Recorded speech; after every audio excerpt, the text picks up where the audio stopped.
The movie begins with police officer Indra investigating the disappearance of a man named Arjun, who has been missing for a few days. Indra arrives at the house of Sadhu, an elderly artist living in the area, and knocks on the door. At that moment, a stunningly beautiful and alluring woman answers the door. Indra asks the woman if Sadhu is home. She replies, "Yes, he is. Please come in," and invites Indra inside. The woman's name is Ahalya. Once inside, Ahalya says, "You wait here, I'll call Sadhu for you." Ahalya then asks Indra if he would like something to drink. Indra replies, "If it's not too much trouble, I'd like a cup of tea."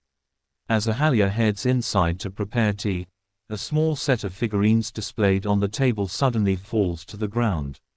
Picking them up, Ahalya remarks, "This is strange, every time someone visits this house, these figurines fall to the ground." Indra casually responds, "It must be the wind," brushing it off as a coincidence.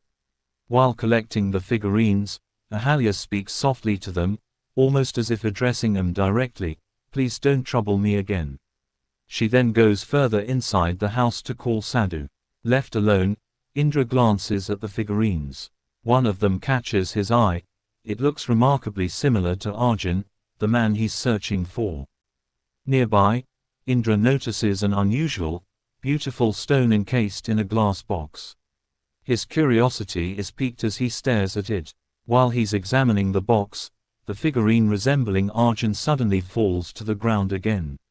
As Indra bends down to pick it up and place it back on the table, Sadhu enters the room and asks, "Did it fall again?" Sadhu then comments, "This is such a strange phenomenon. Every time someone new visits the house, these figurines seem to fall." Indra replies, "Your daughter mentioned that to me earlier." At that moment, Ahalya enters the room with the tea.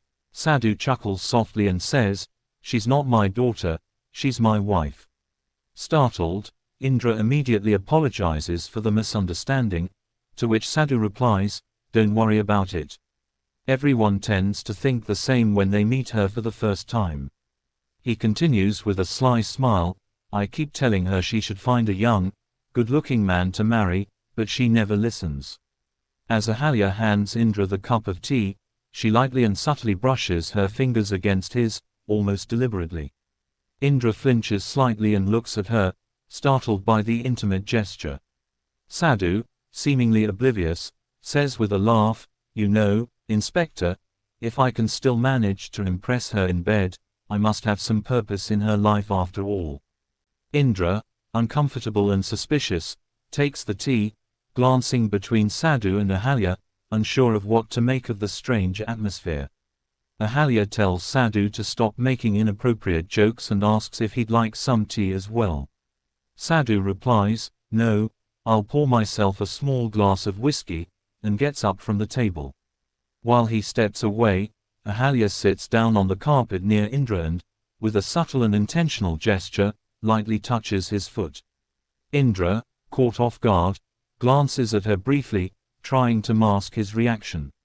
Sadhu returns with his whiskey and sits back at the table, casually asking Indra, "So, Inspector, what exactly do you need from me?" Before Indra can respond, Ahalya interrupts, saying, "All right, I'll head upstairs. You two can finish your conversation, and you can come up later," addressing Sadhu with a playful tone. As Ahalya gracefully walks upstairs, Indra can't help but watch her, captivated by her beauty. Noticing Indra's lingering gaze, Sadhu chuckles and asks, "She's quite stunning, isn't she?" Embarrassed, Indra replies hesitantly, "Yes, your wife is very beautiful." Clearing his throat, Indra shifts the conversation back to his investigation.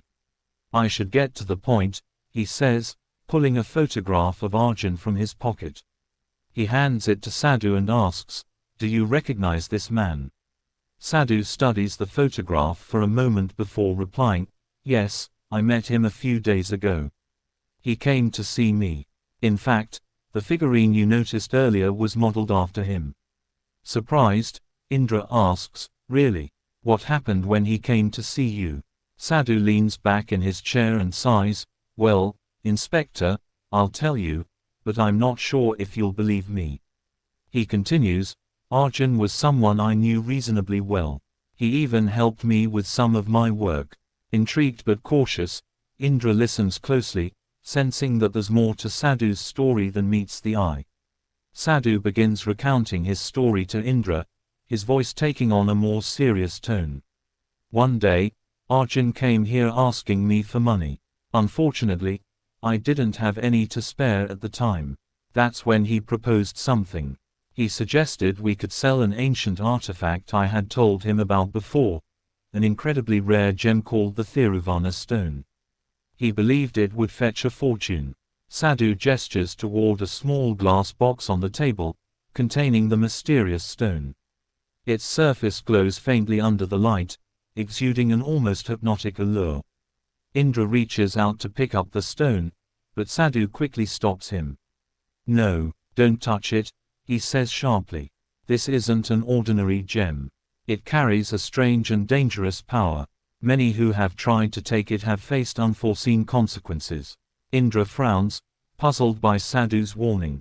What kind of power are you talking about? What makes this stone so special? Sadhu takes a deep breath before explaining. There was once an elderly sage named Gautama, who was married to an exceptionally beautiful woman named Ahalya.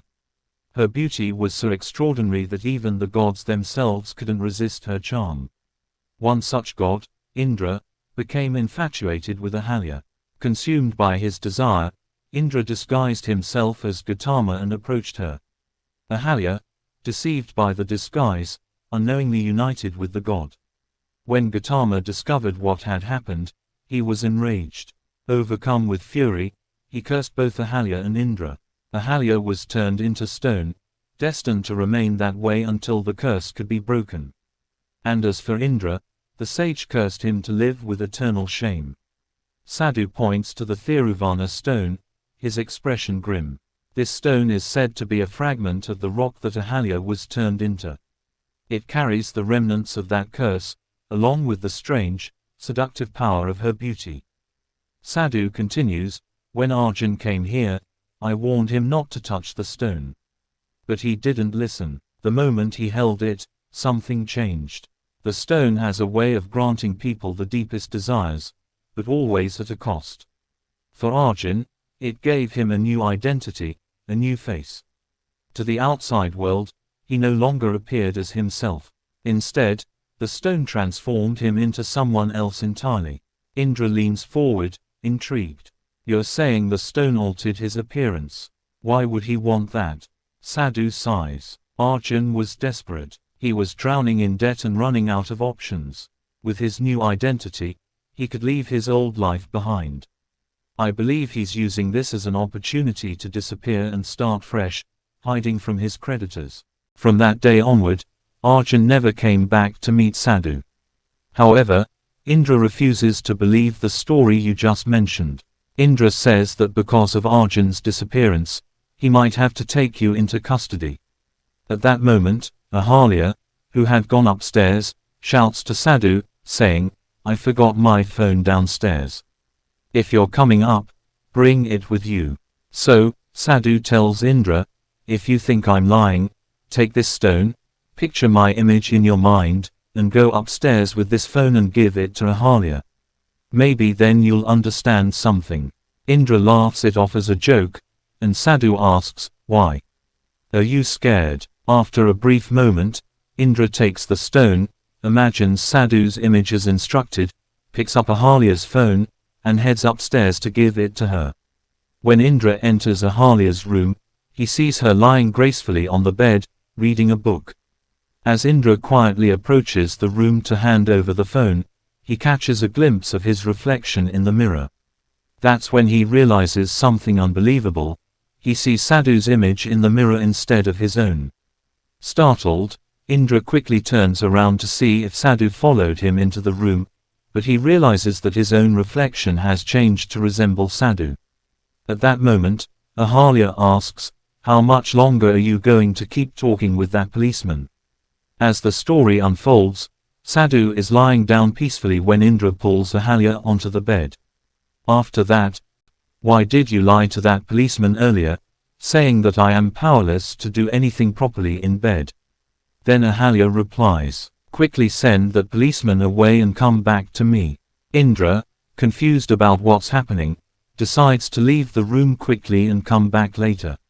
At that moment, as Indra steps out of the room, the thought of Ahalya's seductive appearance strikes him, and he feels that missing this chance would be a grave mistake.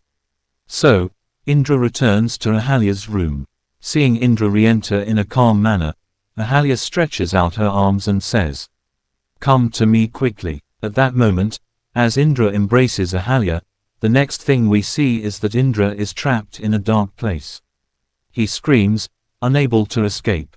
Then he notices someone else entering the house, just like the way he himself had come to Sadhu's house earlier.